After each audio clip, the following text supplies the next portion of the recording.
mu bitabo yari akiri mutoya. Uyu mwana w'umuhungu avukira muri famiye ise amwihakana, umugabo avuga ngo uyu mwana si uwanjye. Izi ni za situwasiyo tujya tubona tukazibona muri filimi, cyangwa se Mariya abwira Yozefu ati sheri, hari ikintu nifuzaga kukubwira, ni uko ntazi uburyo uri bucyakire. Yozefu ati oh yambwira baby what is it? Mariya ati ndatwite. Yozefu ati uyu wa what? Ongera uratwite? Inda yande? Nyine ndabizi neza ntabwo ari iyanjye, njye nawe twiyemeje yuko nta kuryamana mbere yuko dushyingirwa. Iyo ntabwo ari iyanjye. Mariya ati ndatwite ariko ndacyari isugi. Yozefu ati ngo mbwira aho yacyo buretse reka ntukeho gatoya. Oya. Mariya ati nyumva babarira unyumve, nanjye ubwanjye bindi kubikubwira birankomereye, ndatwite kandi ndacyari isugi nk'uko ndi kubikubwira, kuko nwita inda y'umwuka wera.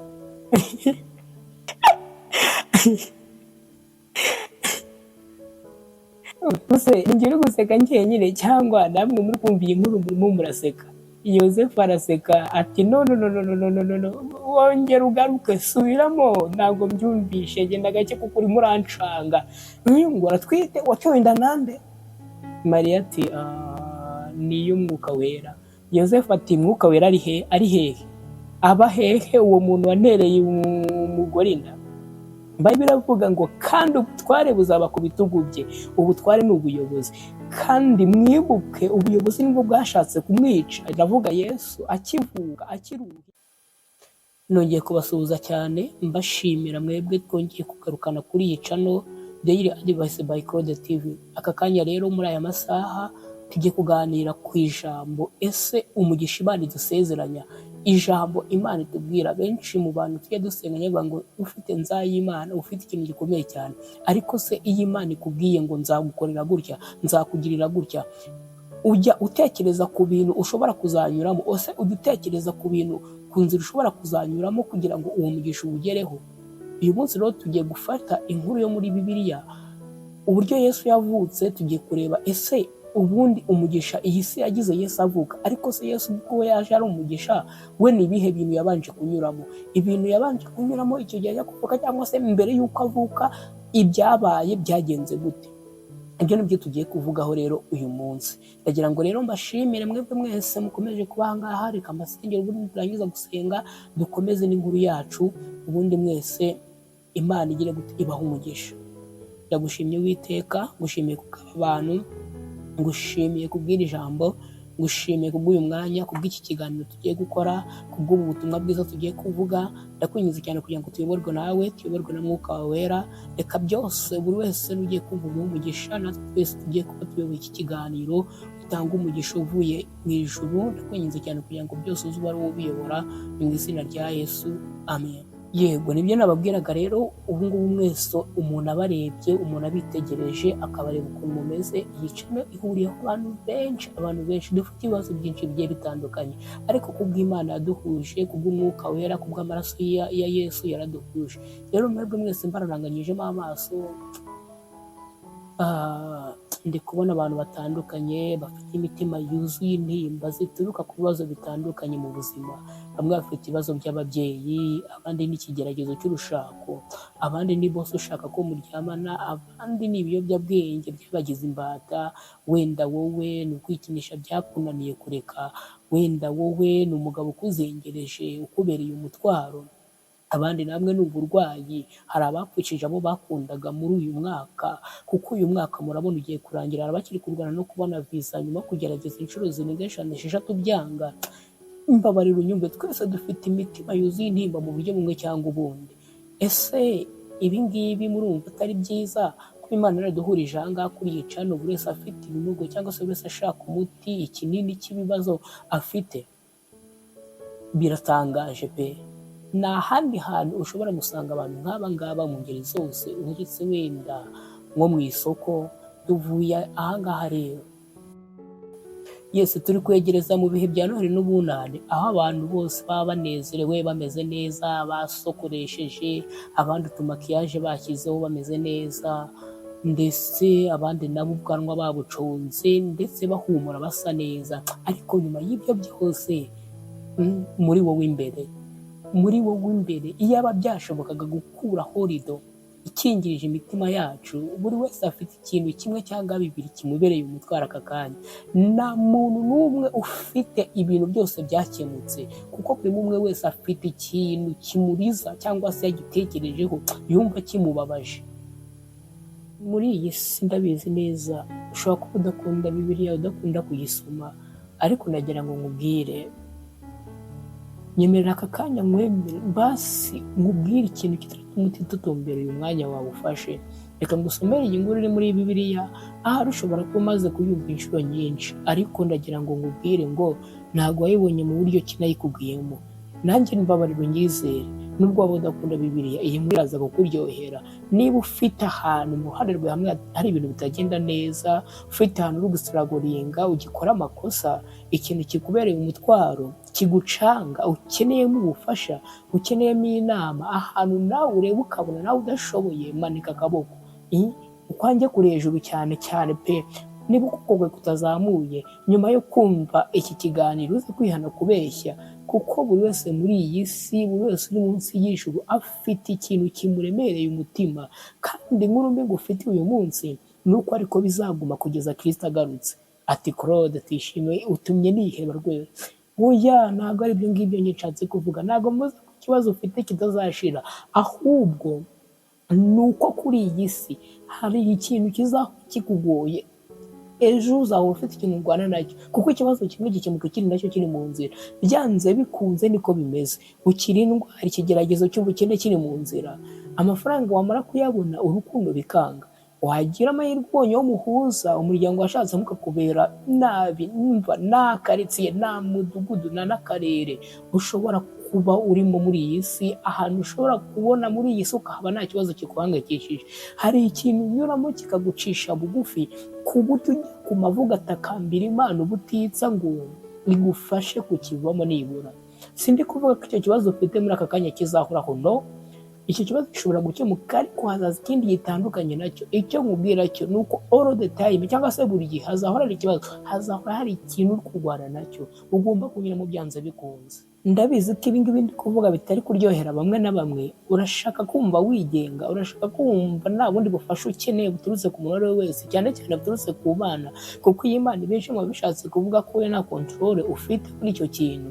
Kandi hafi ya twese dushaka cyangwa se dukunda control, dukunda kumva turenze ku bintu byose, twumva ko dufite ububasha ku bintu byose mu buzima bwacu. Ariko nyamara Imana irashaka yuko tuyibaza buri kimwe, tuyidependinga, kuko tuba tutayikeneye twabyazuza ko tuganya nayo ubushobozi, ntabwo bishoboka. Reka dusome iyi nkuru iri muri Yesaya ibice 9:6. Nuko umwana yatuvukiye, duhawe umwana w'umuhungu, ubutware buzaba ku bitugu bye, azitwa igitangaza, umujyanama, Imana ikomeye, Data wa twese uhoraho, umwami w'amahoro. Abantu benshi dusomana iki gice ibyishimo n'umunezero, ariko iyi nkuru niyo ya mbere njya numva nkumva neza irarenze muri isi, irimo ibibazo byinshi kandi bikomeye. Ubu ni bwo buryo bwa mbere bukabije, burimo urujijo, burimo ibintu bibi cyane ushobora kubyaramo umwana. Nkanjye ubu ngubu nk'umuntu sinakwifuza kubyara umwana ngo nanjye abyarwe muri ubu buzima cyangwa se muri buriya buryo. Reka mbabwire, niba uri kwibaza ukuntu ikintu nshatse kuvuga, reka tuvugishe ukuri, tubihuze n'ubuzima bwa nyabwo muri iyi si. Kuko aba bantu Mariya na Yosefu bari abantu bari kuri iyi si, bari nkatwe, ntabwo ari indi planet cyangwa se undi mubumbe bari batuyeho. Mbabarira unyumve, imwe mu bintu biranga Imana amaze gusobanukirwa n'ubu ngubu nyiri kurwana nabyo, ni uburyo umugisha wayo cyangwa se umugisha wayo ukomeye itanga, umugisha uruta iyindi yose ishobora kuguha muri ubu buzima, uzana n'ibibazo uruhuri. Sinzi niba unyumvishe neza. Kado irenze izindi, umugisha uruta iyindi uzagira muri ubu buzima, uzaza ufunitse mu bikarito by'ibibazo, ibigeragezo, ibibazo, imibabaro n'intimba ikomeye. Kugira ngo ubashe kugera kuri uwo mugisha, bizagusaba kubanza kunyura muri ibyo byose. Kandi bibera Imana ikubwira ubunini bw'umugisha yenda kuguha, ariko ndikubwira ubunini bw'ibigeragezo ubasha gucamo cyangwa se wenda gucamo kugira ngo uzabigeremo. reka mbareke, kuko iyi Mana irabizi neza niba ikubwiye ibyo ngibyo ugomba kubinyuramo, ariko iramutse ibikubwiye wahita ubivamo. Wahita ubivamo pe, wahita uvuga ngo nzanyura muri ibi bintu, ugahita ubivamo hakiri kare ukabyihorera. Wahita uvuga ati wapi ntabwo nakemera kujya aho ngaho unumye. Rero Yesaya yahanuye ibingibi byo kuza kwa Yesu imyaka 700 mbere y'uko Yesu avuka. Ibuka, ndakubwiye ngo kuvuka kwa Yesu kuri njyewe kwakabaye kwiza cyane, kwakabaye kwarabaye ahandi nk'umwana uvukira ibwami, ubuzima bugahagarara, igikuba kigacika, kuko havutse igikomangoma, havutse umwana, ntabwo ari umwana w'umwami, havutse umwami we ku giti cye. Numvaga ariko nanjye bigomba kugenda. Ariko se ibaze nawe, reba ukuntu Yesu yavutse, reba situwasiyo Yesu yavukiyemo, reba urujijo ahantu yavukiye honyine, ku babyeyi be nabwo. Ibaze nawe, umwana w'umuhungu aravuka, abyawe n'umwana w'umukobwa utaranakura nibura ngo afite imyaka 30 cyangwa 20. Yari akiri muto ya Mariya rwose, yari akiri muto, n'utarabimenya, yari afite nko mu myaka 10 cyangwa, kuko dukurikiza ibyo dusoma mu bitabo, yari akiri mutoya. Uyu mwana w'umuhungu avukira muri famiye ise amwihakana, umugabo avuga ngo uyu mwana si uwanjye. Izi ni za situwasiyo tujya tubona tukazibona muri filimi, cyangwa se Mariya abwira Yosefu ati sheri, hari ikintu nifuzaga kukubwira, ni uko ntazi uburyo uri bucyakire. Yosefu ati yambwira baby, what is it? Mariya ati ndatwite. Yosefu ati what? Ongera, uratwite? Inda yande? Nyine ndabizi neza ntabwo ari iyanjye, njye nawe twiyemeje yuko nta kuryamana mbere yuko dushyingirwa. Iyo ntabwo ari iyanjye. Mariya ati ndatwite ariko ndacyari isugi. Yosefu ati ngo mbwira aho yacyamuretse, reka ntukeho gatoya. Oya. Mariya ati nyumva, babarira unyumve, nanjye ubwanjye bindi kubikubwira birankomereye, ndatwite kandi ndacyari isugi nk'uko ndi kubikubwira, kuko numwita inda y'umwuka wera.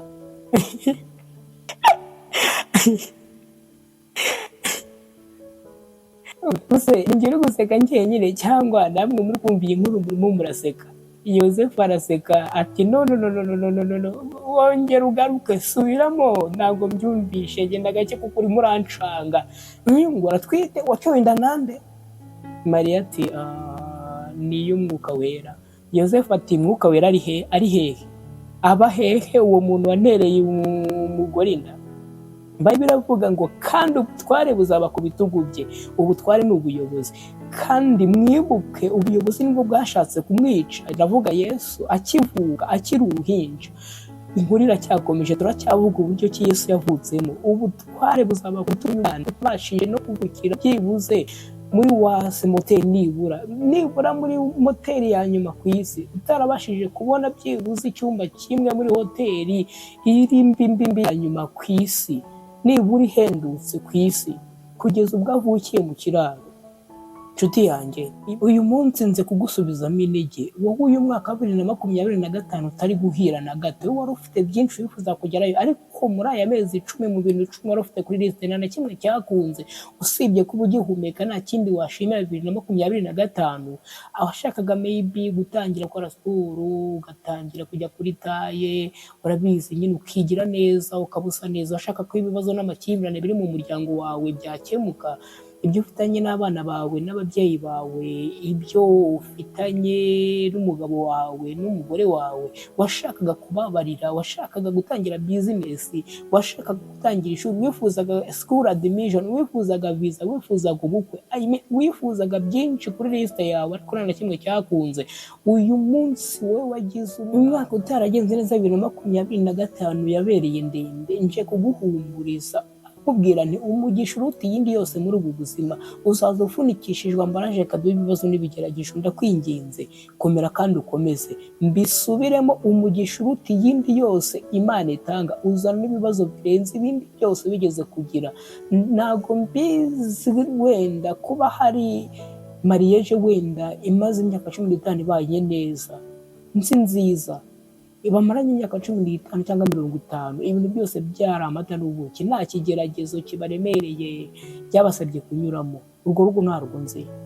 Iyi niba uruzi wowe iyo atari ikigeragezo cyo kubura urubyaro, mubyara umwana ufite autisme nagira ngo ni indwara idakira, ni igikomere cy'ubuziraherezo, bitabaye ibigwari ubukene wenda gucana inyuma.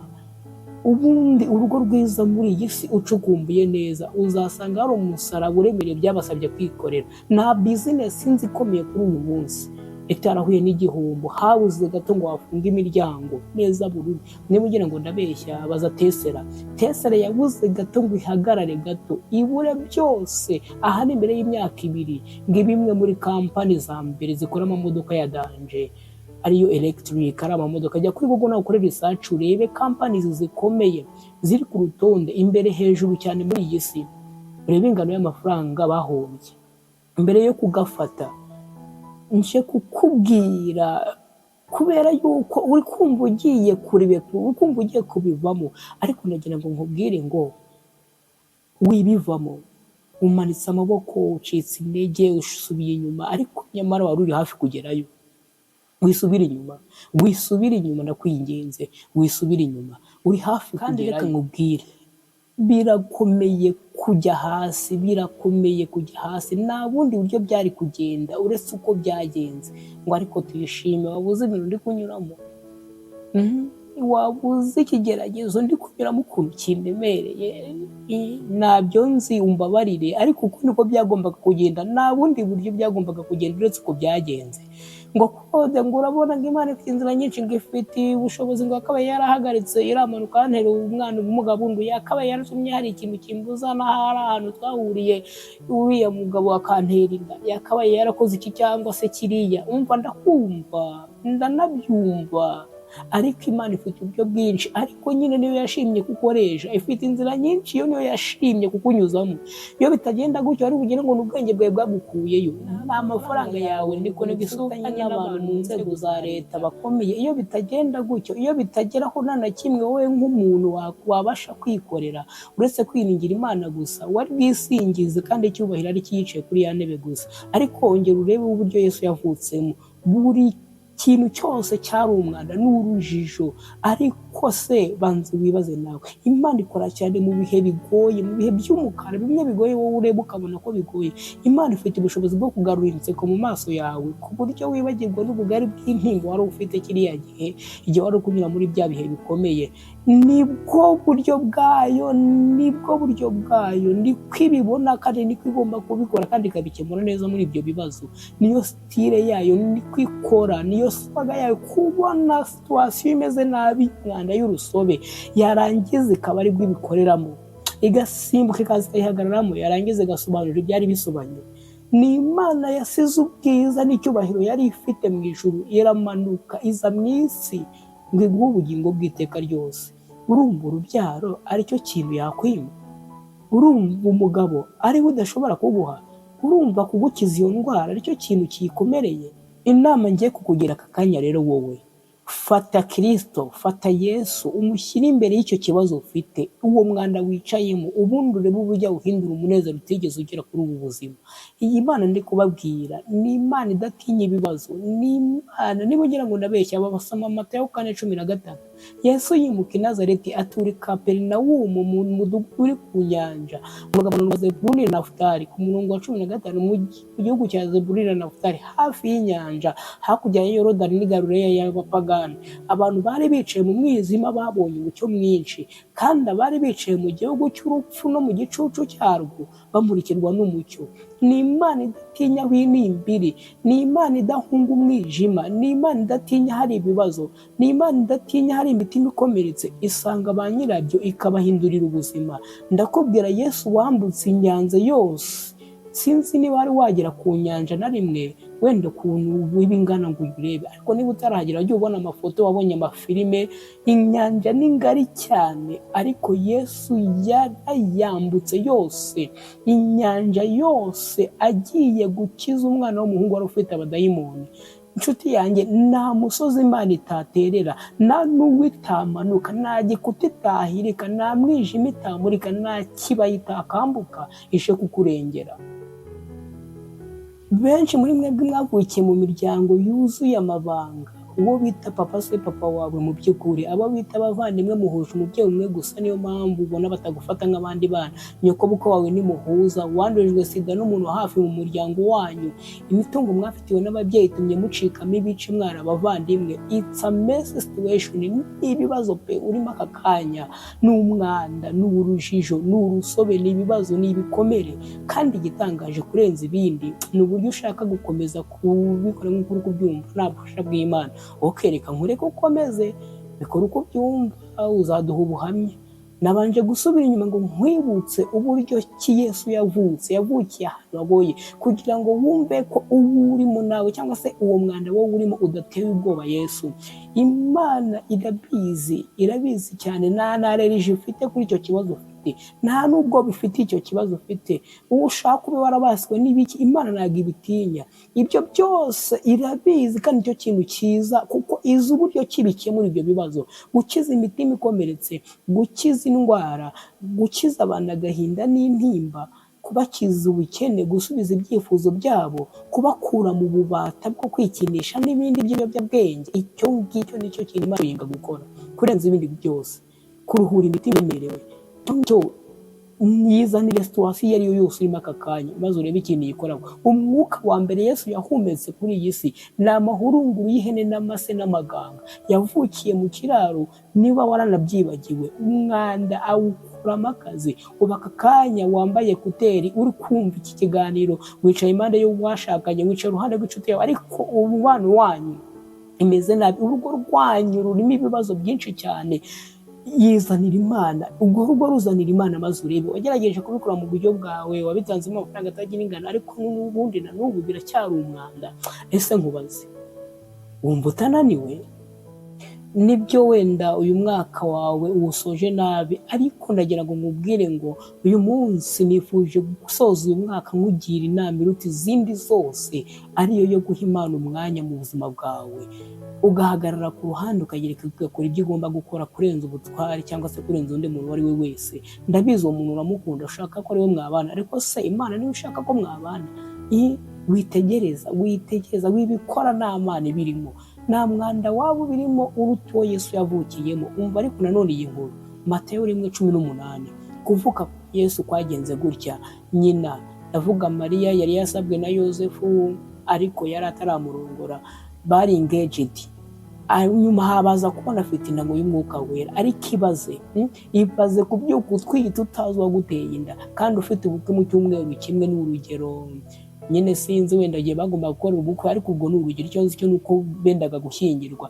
Iyo ni situwasiyo Yesu yaje kuvukiramo, umucunguzi w'isi yose. Mbisubiremo, umugisha uruta iyindi yose uzazana n'ibibazo n'intimba bizagukora ku mutima bikomeye, bimwe bya nyabyo. Ariko ese utekereza ko Yosefu yatisemo iki kintu? Ninde mugabo wahitamo ikintu nk'iki? Ni igisebo, ni igitutsi ku mugabo gushaka umugore utwite inda itari iyawe, byongeye kandi na nyiri ugutwita atabasha gusobanura uwamuteye inda. Ibyo bintu urabyumva wowe muri iyi minsi yacu?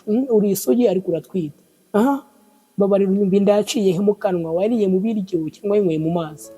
Erega wibuka ko mu mateka y'isi n'amagingo ayangaya iki kintu cyari kitaraba ku wundi muntu uwo ari we wese. Gusama ku bw'umwuka wera si ukubisobanura. Rero wumve ko cyari ikintu cyari kigoye Mariya, nawe yarumvaga ko umubano we na Yosefu byari bigiye kurangira, urukundo rwe rwari rugiye. Ninde wabyumva ibintu nk'ibi?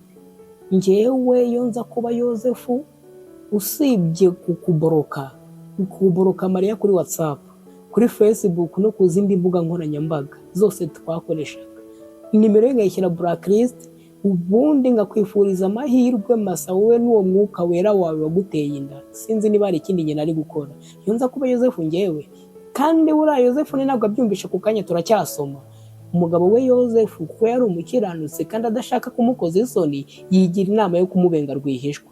Ariko icyo nkundira Imana yo muri situwasiyo iri confusing utabasha kumva neza, ifite ukuntu izakuyobora, ifite ukuntu izagufata ukuboko wari usubiye inyuma. Imana yashanze Yozefu ku giti cye ku murongo wa 20. Yozefu akibitekereza, marayika w'umwami Imana amubonekera mu nzozi ati, Yozefu mwene Dawidi, witinya kurongora umugeni wawe, witinya kurongora umugeni wawe Mariya, kuko imbuto muri Mariya umwuka wera.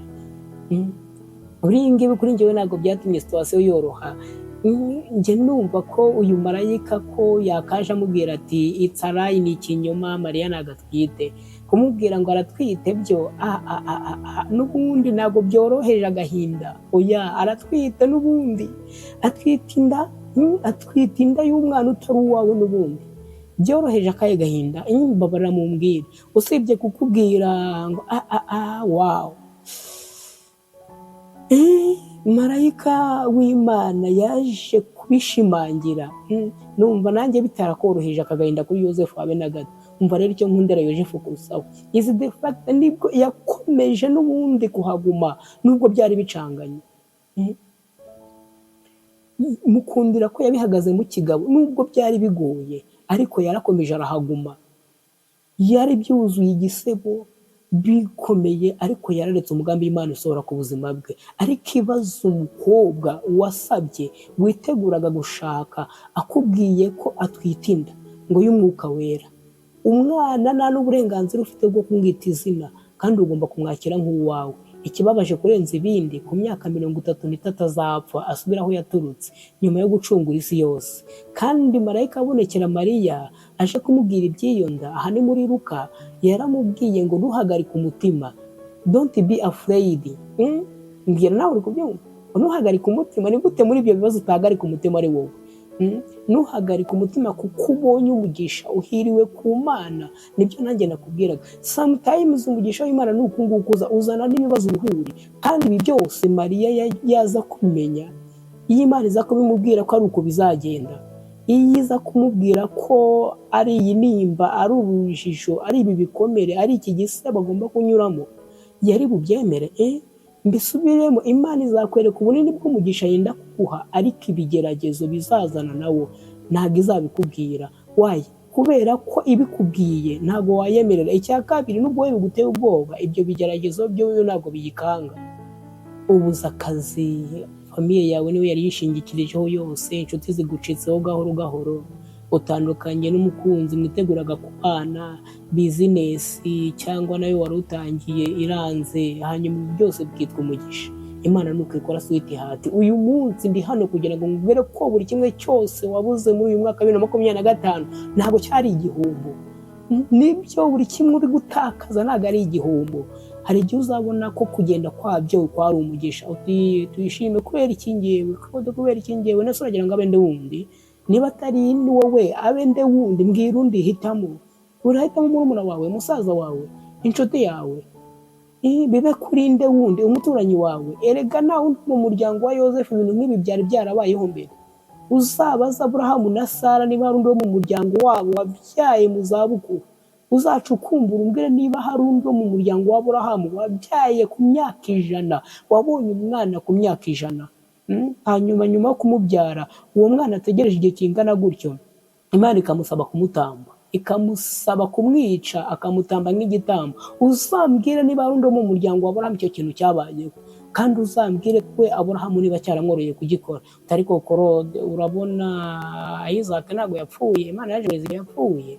Ndakumenyesha ko umunsi Aburahamu azamukura musozi, umunsi afata Isaac akamuboha akamushyira ku gicaniro, mu mutima we yari yamaze kumwica.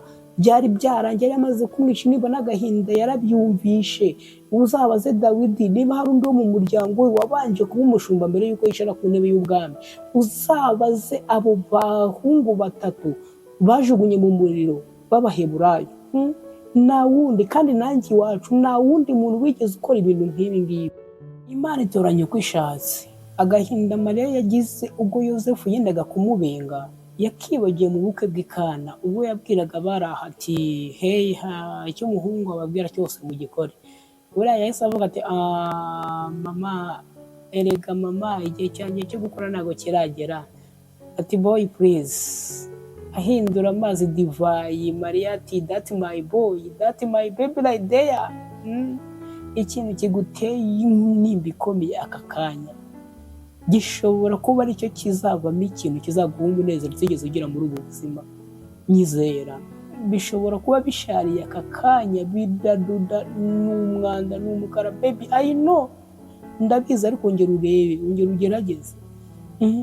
Ku rundi ruhande nureba uzasanga ari umugisha waragiye urababara, ariko iyo mudatandukana ni wari bumenye uburyo ki uri umunyembaraga, ufite intege, ukomeye, wari gukomeza kubafata nk'Imana yawe. Byarakubabaje, byagushenjaga umutima, yego, ariko gukomeza ubuzima batarimo byagugize umuntu ukomeye ndetse cyane. Icyo kintu cyarakubabaje, yego, ariko cyasize kikwigishije guca bugufi.